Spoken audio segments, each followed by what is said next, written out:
You want to know how to become a millionaire? What about a billionaire? You'll find out on this episode. I'm fired up right now. Yeah, this Very is good. So you're telling me smoking cigars is actually good for you? Before you leave a comment on this, Google it, right? Joe Rogan, I've heard him say, he's like, he can only smoke one a day because he'll start to feel sick. Because Joe, maybe you're smoking a bad cigar.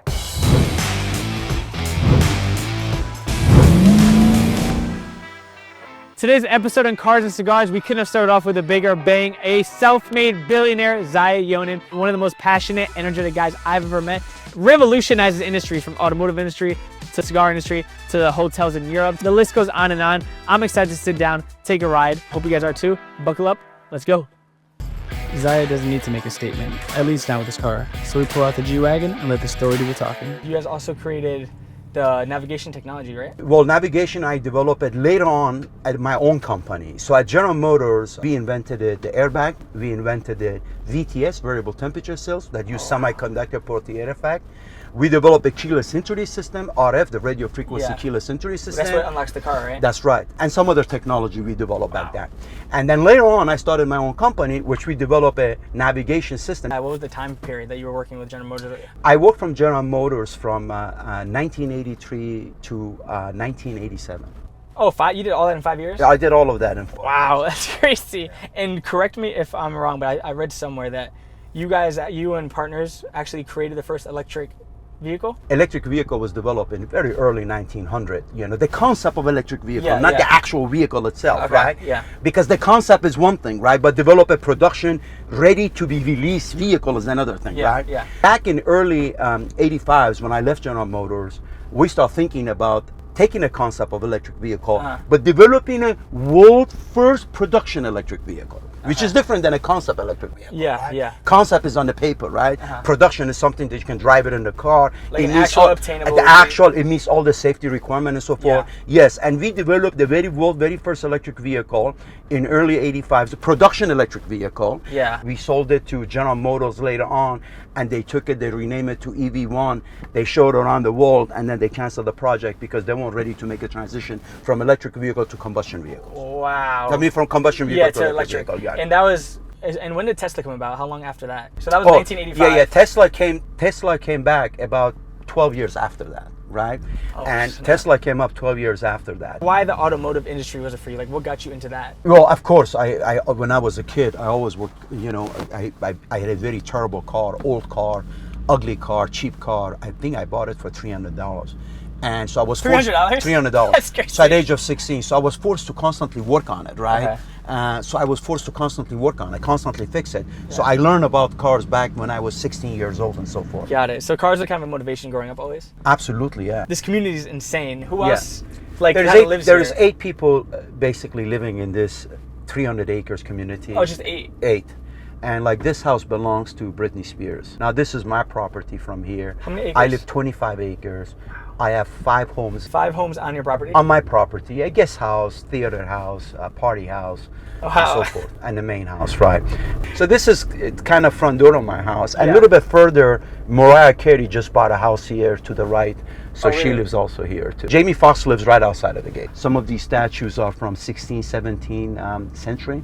I brought them from Europe here. Everything's so extravagant. Yeah. Which is what I really want to get into, which we'll sit down and get into over a nice cigar, but just your whole mentality. A person without a passion is a dead person. Every human being needs to have some kind of passion, right? Well, thanks for the ride. Absolutely. I hope you enjoyed it. Car, sit down and let's go. Smoke a nice cigar.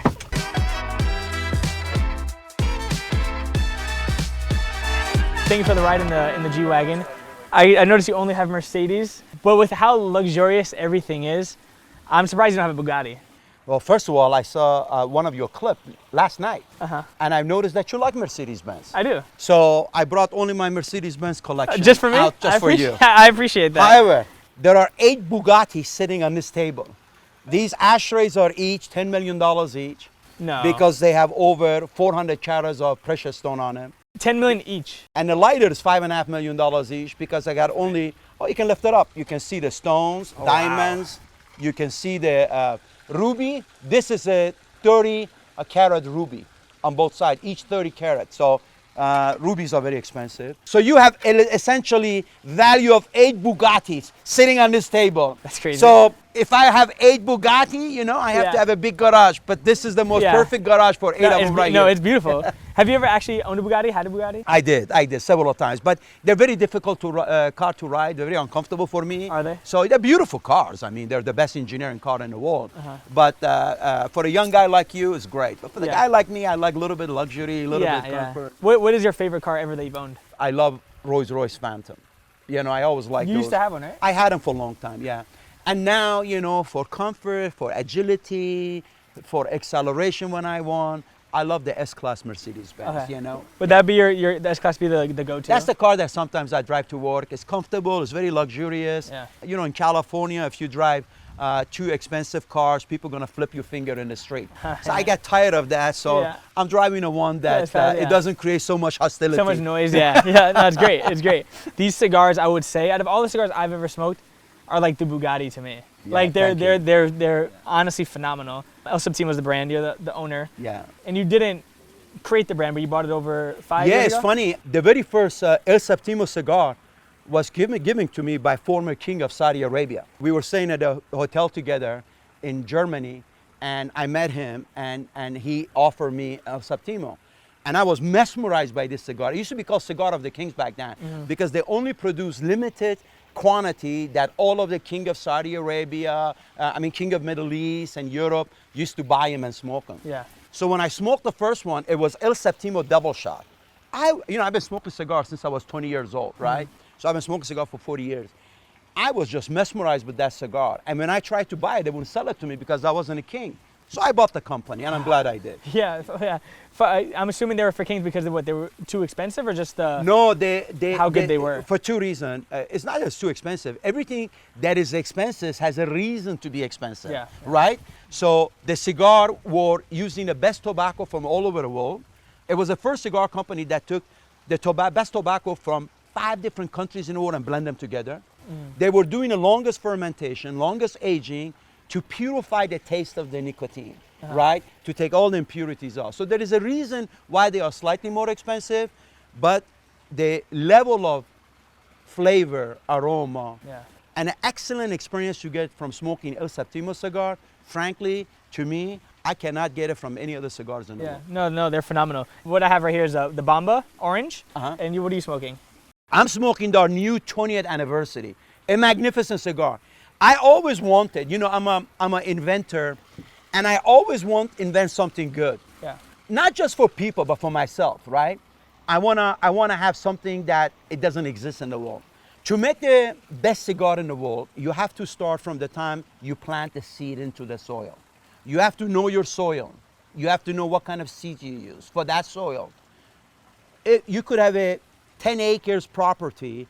A soil could vary 3 times in this small area of 10 acres, right? So you have to understand your soil. So we take the soil, we give a special company, analyze it, and tell us what kind of leaf will grow best there. And then we try to do that. So from the soil. So I've been involved with precision farming for close to almost 35 years. And of course, as you know, I've been making wine for the past 20 years. And making wine is very much understanding the soil. And so I understand soil from the scientific point of view. So there's a lot of science that goes behind it, a lot of like precision. It wasn't in the past, where people making cigars, Cuban, all the other cigar makers, they don't know how to spell science. But we took the science component in it and we put it in it in order to utilize science to perfect the product. I mean, look at the wrapper on this. Look how shiny and beautiful it is. Yeah. Have you ever seen a Maduro wrapper like that in your life? No, it's phenomenal. And that is because a special clay, a special limestone we put under the ground in order to create a special mineral that makes the wrapper very healthy, very oily, and ferment slowly, surely, but very well. What you guys do is very, science, very precision, science-based. But what's like for the people, watching, what's like the general landscape of how do you make a cigar? There are 2 processes you can follow to make a cigar. Slow, easy process, which most people do, or long, difficult, with patience and science that El Septimo does, right? I'll give you a good example, right? Let's jumpstart how you plant. Let's jumpstart preparation of the soil. Let's jumpstart how you take care of the plant 9 months before it goes from the seed to grown plant, right? Then it comes, just to simplify things for you, often people use 4 to 8 weeks to ferment the leaf. We use up to 1 year to ferment the leaf. Why? The whole process of fermentation is to break down the impurities into the leaf and evaporate them, mainly nitrate and ammonia, right? Because nitrate and ammonia could be a very toxic element into the cigar. And nitrate is nitrate, but when you combust it with fire, it becomes nitrate dioxide, which is carcinogenic, right? So we try to take all of that impurities out.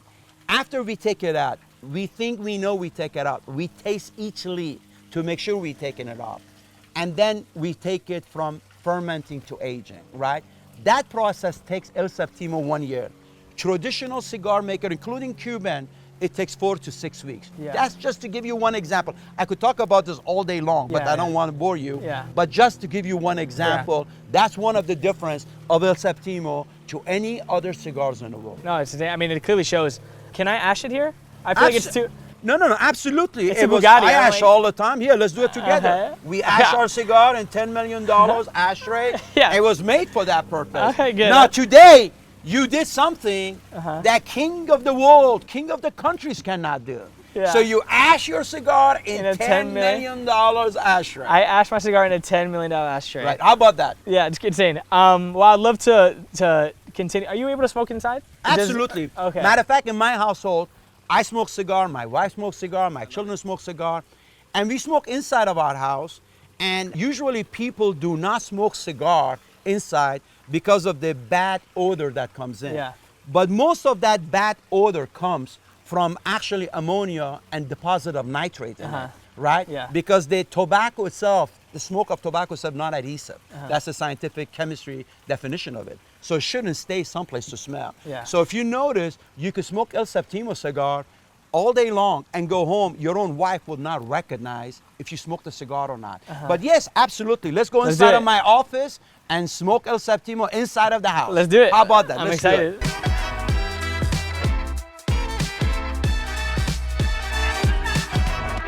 This is your office, right? Yeah, this is my in-house office, yes. Yeah, no, to say that, you're super into antiques and luxury and what Fabergé eggs. Has it always been like that? Have you always? Yeah, I've been collecting them over the last 40 years. And this is a room that when I come here, I get, my soul gets energized, I get grounded, and I can relax.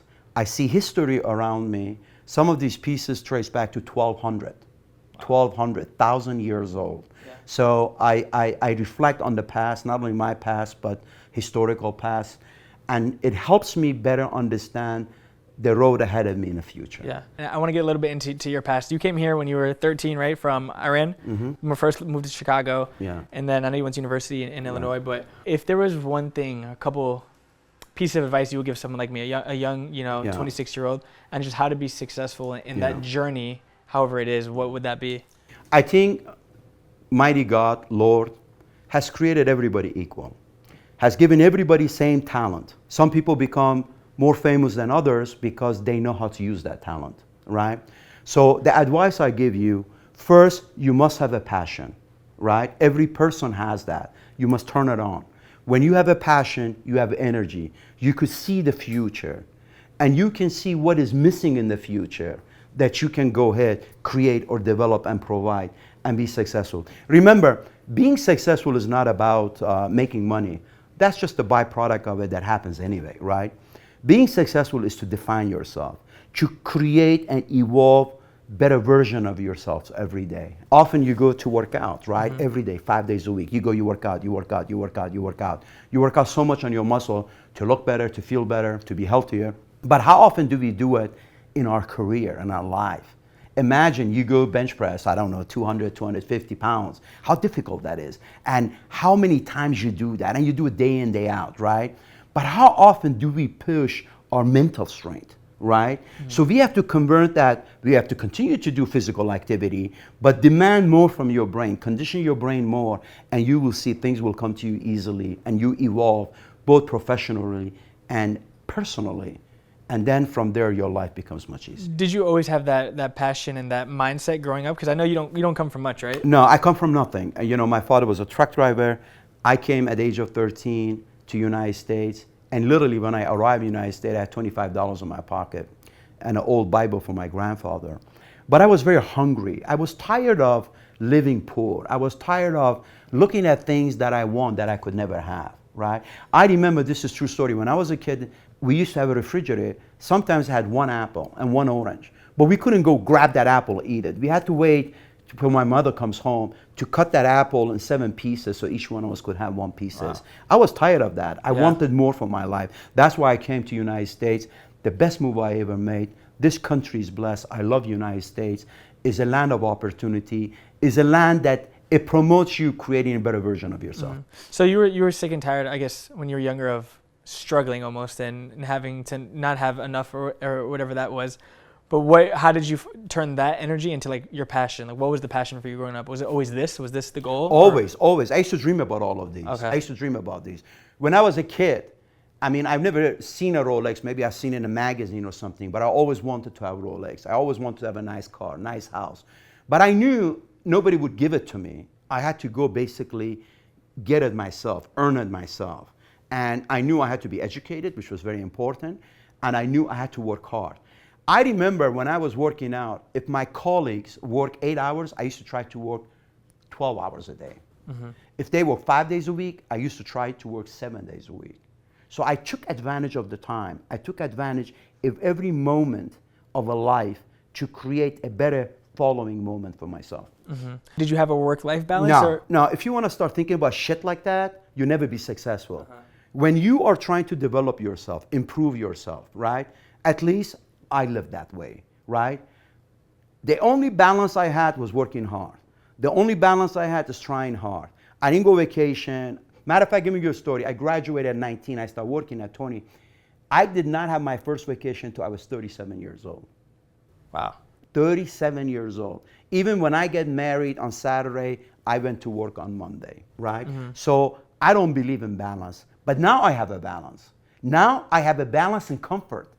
I could balance myself. I could take a vacation. I could do all the things that I always wanted to do. I'm doing it now, but I'm enjoying it more because I know there's nothing else missing. Yeah, so that's what I wanted to ask too, because obviously you have a beautiful family, 5 children, wife, been married for 20 years? No, 34 years. 34 years, which is insane, congrats. Did your family life have to take the back seat when you were working all those hours? Or no, no. I looked at it differently. I said, I'm working for my wife and my kids, right? I'm working so they have better life, better education, better tools that I didn't have. One day, I tell you a story. My wife said, you know, you need to come home earlier. You need to come home, spend some time with your kids earlier. And we were having dinner. And I asked all my kids that were sitting on the table. I said, guys, let me ask you a question. Do you want me to come home earlier to go to your football game, soccer game? Or do you want me to continue to work my ass off to create a better future for you? Every one of my kids said, no, keep working hard. So I said to my wife, see, they want me to work hard. So I'm going to continue to work hard, right? I came from the background. I saw my sister die from cancer when I did not have $10 in my pocket to help her. She died in front of me. And she always asked me, help me, but I couldn't help her, right? I was young and I was homeless, but I was never hopeless. I didn't make being a homeless guy. There were times at university, I didn't have meals for 2 days because I didn't have money to have meals for 2 days. But the hope, the passion, the drive carried me through. Often in my lifetime, I had a lot of difficulties, which there is not enough time in this show to discuss it. And I pray for God, I pray for Lord, and I said, Lord, why me? Why me? Why every time I try to open the door, you close it for me, right? Why every time I think something's gonna happen, it doesn't happen? I was questioning Lord, I was questioning God. Today, I say, God, thank you for the journey you took me. Yeah. And I apologize that I questioned you during this journey. Yeah. So faith is very important of self-development. Sometimes when you fall, God doesn't create an obstacle to scare you. God is creating an obstacle for you to learn from it. You will never gonna learn unless you make mistakes. So do not fear from making a mistake. Making a mistake is part of a process for you to learn from it, and you will not do it again. Well, it's funny, I'm actually reading a book right now called The Obstacle is the Way. So it's saying like obstacles, people get scared of them and they let them stop them from that, but the obstacle, use it to get to the end goal. First of all, I don't read other books. I think I have read enough books when I went to school, right? The reason I don't read books, I don't want to know the world in the eye of someone else. I don't want to learn the world the way someone else perceives it. I want to learn the world, the future, the way I see it, the way I perceive it, right? I don't think there is anything I could learn from book. I can learn more from life than from the book. No one can make you successful except yourself. Absolutely. But what if, and I'm just playing devil's advocate, you're like, if you haven't experienced something yet, reading a book that someone else has experienced that thing to help you, you know, in your journey, isn't that a way to go about it? I see it in life. I see it in life every day. I see it in life, in my own way of practicing and living life, right? It's better for me to learn it myself by falling down, right?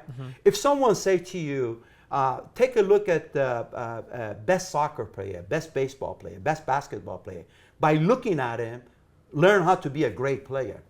At the end of the day, you're the one who have to grab that ball, have to go to the court, play from morning to night to learn how to do it, right?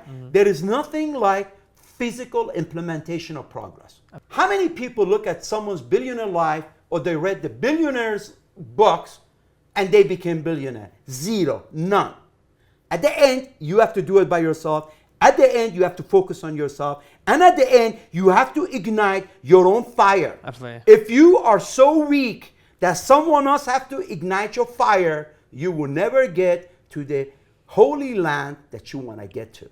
So you're big on action, just taking action and doing the Absolutely. thing. Yeah. What do you think about car and cigar shows? You know, I don't know how you came up with that name. It's a good name, right? Yeah, it's an excellent name. Right? But it is a phenomenal name because cigars and cars go together very well. You probably say how, right? It started from the time cigar became very popular. It was an instrument of people showing their success. And Enzo Ferrari was a heavy cigar smoker. He used to smoke 8 to 10 a day. And when he was developing his first vehicle, he took the spirit, he took the design concept of vehicle from the cigars. Making them long, making them circular, tubular, and making a dimension of the width smaller for a better aerodynamic. Yeah. So if you Google the relationship between cigar and a cars, you see the whole story written about that. Yeah. So you couldn't pick a better name. No, yeah. Cars and cigars, right? Well, what I love most about cigars is, yeah, the taste and everything, but it's committing to a conversation with someone. A good cigar is very healthy for you, believe it or not. A nicotine, a natural nicotine in a cigar is in the tomato that we eat every day, potato, eggplant, cauliflower, green pepper.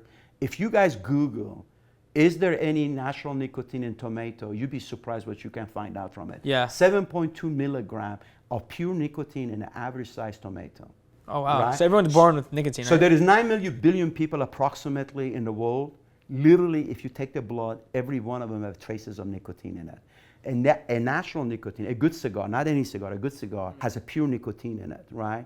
And a pure nicotine, if you Google it, right, because this is hard to believe, so you gotta Google this. Before you leave a comment on this, Google it, right? I know what I'm talking about because I Google it. Fact check, please, right? But if you say natural nicotine, it slows down the progression of dementia, Alzheimer, reduce the vibration from Parkinson's disease, reduce strokes anywhere from 40 to 52% because the nicotine is dilatic. That's why sometimes people say, I'm so stressed out, I need to smoke a cigar. Why? They smoke a cigar, they dilate, and when they dilate, the oxygen level goes up, the blood flows everywhere, and the inflammation in the body reduces, and they feel more relaxed. Yeah. So you're telling me smoking a cigar is actually good for you? Smoking a cigar, a good cigar, is actually good for you in moderation. We try to create a cigar that we are the only people in the world, not even Cubans, we use triple fermentation. And everybody says, yeah, everybody uses triple fermentation. Bullshit. Not everybody uses triple fermentation because triple fermentation takes a year to do, and most cigar makers ferment 4 to 8 weeks. That's the fact, right? Wow. So having said that, we separate all the impurities and we take them out. Yeah. And impurities are nitrate and ammonia. Nitrate and ammonia are not a healthy component. And nitrate, when you combust it, when you light the cigar, it becomes nitrate dioxide. And that's actually very bad for you. Is that why you could smoke, like, I could smoke 2, 3 and feel, like I've smoked other cigars, like, I remember like 4 in a night, and the next morning I woke up, my throat was like on fire. Like, it was like, oh, it hurt so bad. But you don't experience that with But not with these, is that because you're separating all the impurities? Exactly. When you feel it in your throat, the cigar that you smoke had a higher level of nitrate and ammonia in it, that your tonsil said, hey, Zaya, don't put this in your mouth. This is not good for you. Yeah. But when you smoke El Septimo, I've noticed you sometimes you smoke 2-3 El Septimo back to back. Right? Yeah, I do. Do you feel that in your throat? No, not at all. Do you feel it the next day? No. Do you go home and your girlfriend says to you, you smell bad, change your shirt? No. Well, that's what pure cigar does. Yeah. Take someone like me or anyone that might have $4 in the bank account, 400, 4,000, 40,000, but they want to get to that next level. Don't think about what you have.